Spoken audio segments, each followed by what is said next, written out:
You a Gemini, sun, moon, or rising? Well, come to the front because we are going to discuss the upcoming week. We're going to talk about the last week of July, ending into this new moon that's going to show up on the 4th of August. And Gemini, of course, you guys know that Mercury is your ruler, and Mercury also happens to be going retrograde on this upcoming 4th. So I want to give you sort of a heads up into not only the perfect astrology, but also some oracle information, and then how the tarot will relate to what's going on in your own personal chart and the collective energy that you guys see me do on the day-to-day basis. So the first thing I'm going to do is I'm going to pull an energy oracle card. Now, the perfect astrology this week for a lot of Geminis is going to be focused on the area of the 8th house, which is indirect ways that you receive resources. So we're talking about your other partner's income. So if you're married or you're committed, things of that nature, those things are gonna show up. But if you're not married, you could be single, ready to mingle. It could have some things to do with family members, very specifically brothers, sisters, uncles, cousins, things of that nature.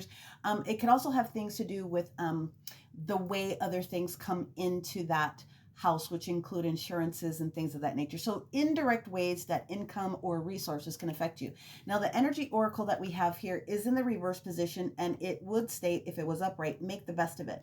So because this could very strongly have things to do with your partner, you may want to make sure that you're taking a look at that, your partner's sun, moon, or rising, if you know the details. But I'm going to do my best to break it down so that you get a better understanding. We're just going to move these little dudes over.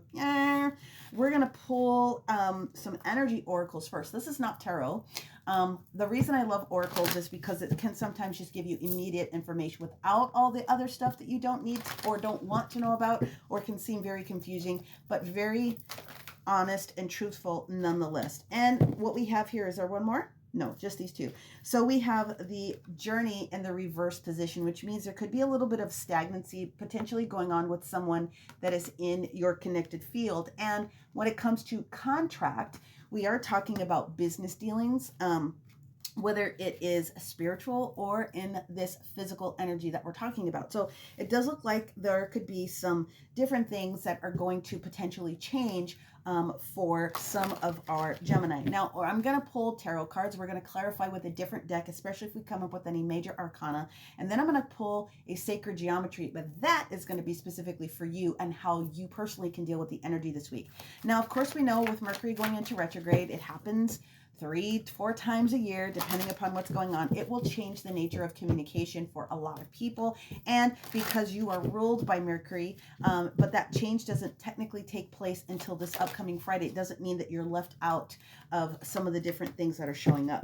So the first card down that we are seeing is the Prince of Swords. So that's the energy of the Knight of Swords. Okay, just to give you the translation, I'm using the Thoth Tarot deck, which is the original.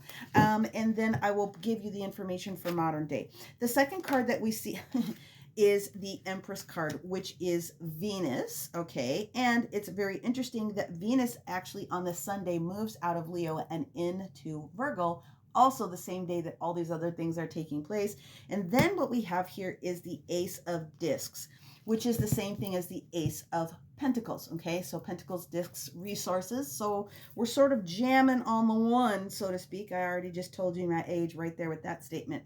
The King of Swords, or excuse me, the Knight of Swords. Beg your pardon, this is the Knight of Swords. And the Knight of Swords is Aquarius energy. So the Aquarius energy that comes in wants things to be expanded. It wants things to be in an honest, original sort of a thought process. Again, a lot of this is 8th house energy. It could have other things to do with your own relationship, like I said, or it could have some things to do with other people in your family and your world. The Empress card is everything to do with Venus, which includes our Taurus and our Libras, if you're looking at the perfect astrology there. So there is some energy that you may want to pay attention to in your own personal chart about what's going on with Venus. And then when cards show up for me sideways, it's the energy that we're already in. So this Ace of Pentacles or this Ace of Discs, like we're talking about, is going to have anything and all things to do with resources, whether it's Taurus, Virgo, or Capricorn in its grounded earth nature, right? So we are for sure going to clarify the energy of the Empress, but you're going to want to pay attention to your own birth chart, like I said, and you're going to want to pay attention to the astrology pieces that come up this week. Now, I can tell you that on Wednesday, the 31st, is when there's going to be a sextile that takes place with Venus, excuse me. We're going to reshuffle those because that was too damn easy.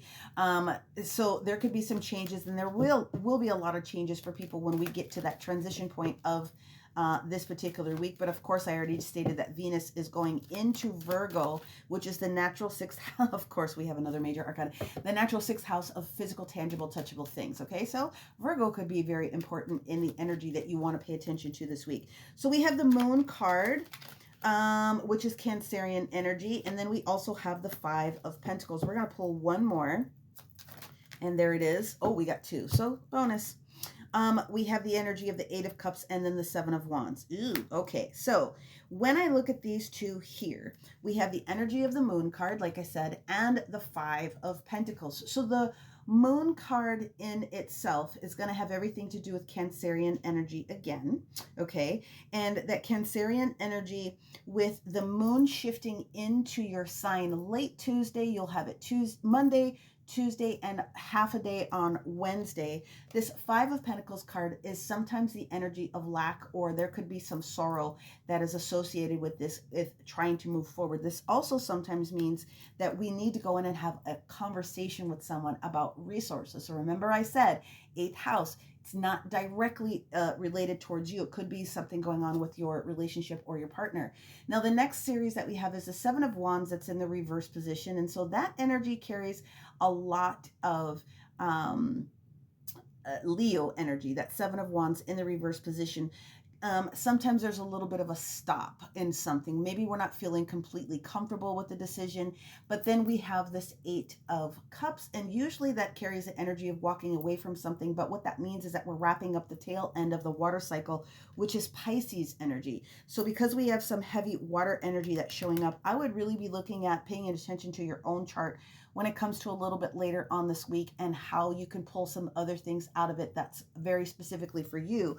But as I'm looking at this, what I do see is that someone is going through, and there's going to be something that's going to be shifting in a contract. And so if it comes to resources, if there's been a situation where there's been maybe a little bit of lack, or there's something that we've been waiting for, it does look like by the time we get towards the end of the week, this new opportunity or this Ace of Pentacles option sort of shows up. And until then, you just have to roll with the punches, okay? Now, what we're going to do is we're going to go in with a Sacred Geometry card, and this is very specifically what you can do this upcoming week to support yourself. I'm going to shuffle that one more time.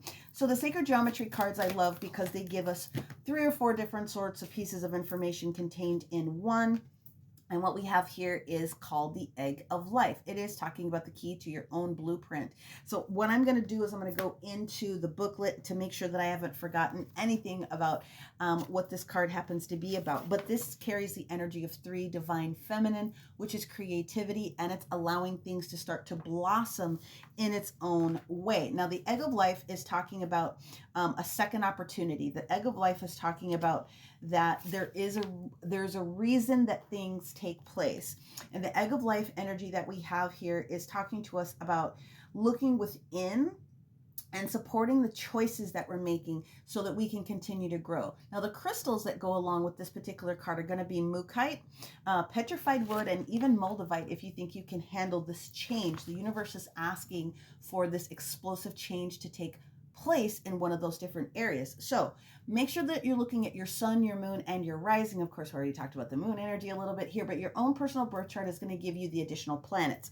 What we're looking at again is Aquarius, we're looking at Venus, and we're looking at any of the pentacles, which is going to be Virgo, Capricorn, or Taurus in your own chart. But of course, we have a lot of water energy here with the scorpionic or the moon energy itself.